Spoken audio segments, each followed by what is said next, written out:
In the heart of Bangkok, where ancient temples whisper tales to modern skyscrapers, lived Prince Forth. He wasn't just royalty, he was a symbol, a future king bound by 1,000 years of tradition. His every move was watched, every word weighed, and his heart was not his own to give. Or so he thought, until Gemini entered his life. Gemini wasn't a prince or a nobleman. He was a royal guard, his loyalty sworn to the crown, his life dedicated to protecting the very institution that held Forth captive, from the moment Gemini was assigned to Forth's personal detail. An unspoken current flowed between them. It started with stolen glances across the grand ballroom, a shared smile over a history book in the royal library, a lingering touch as Gemini adjusted Forth's ceremonial sash. For Forth, who had only known the gilded cage of his palace, Gemini was a breath of fresh, monsoon-scented air. He saw a world beyond the palace walls in Gemini's steady gaze. A world where he could just be Forth, not the crown prince. Gemini, in turn, saw past the title. He saw a young man with a heavy crown and a heavier heart, someone who yearned for connection. Not just obedience. Every day, his duty was to protect the prince, but every night, his heart ached to protect the man. The conflict was a silent storm within him. To love Forth was a betrayal of his oath, a dangerous secret that could shatter both their worlds, but to deny it felt like a betrayal of his very soul. One humid evening, the city lights twinkling below like a fallen constellation, Forth found Gemini on a secluded palace balcony.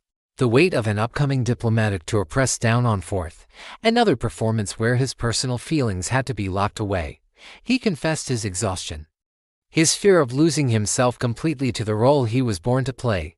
He didn't want to be a prince, he just wanted to be happy. Gemini listened, his expression unreadable in the dim light.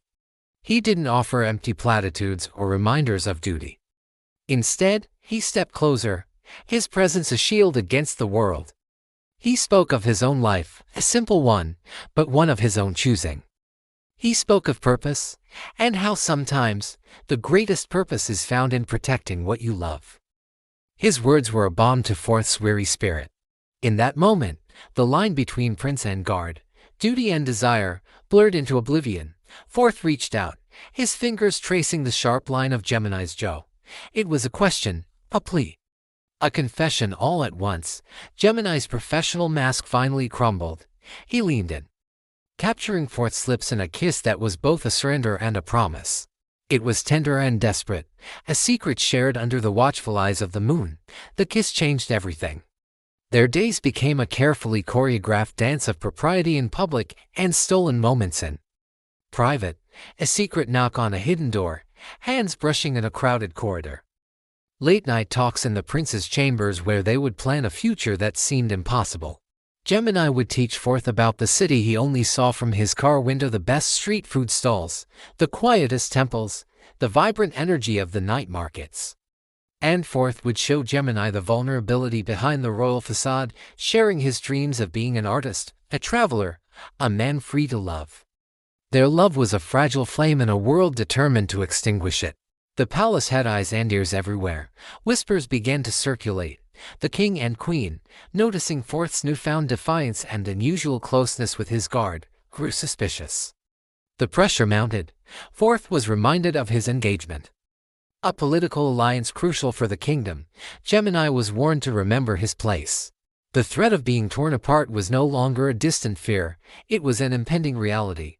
One night, after a heated argument with his father, Forth felt the walls closing in. He was suffocating.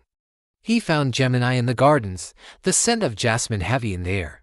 Tears streamed down Forth's face as he spoke of the ultimatum he'd been given, and whatever was happening with his guard, or Gemini would be removed, his career and reputation destroyed. Seeing Forth so broken shattered Gemini's resolve. His duty had always been clear: protect the prince. But now, he realized that protecting the prince meant protecting his heart, his happiness, his very spirit.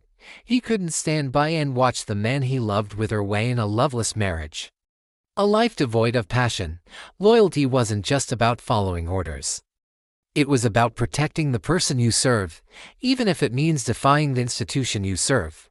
Gemini pulled Forth into a fierce embrace. He looked him in the eye, his own gaze burning with a no, unshakable determination. He told Forth that they would face this together. He was no longer just a guard bound by an oath. He was a man in love, and his loyalty was now to Forth, and Forth alone.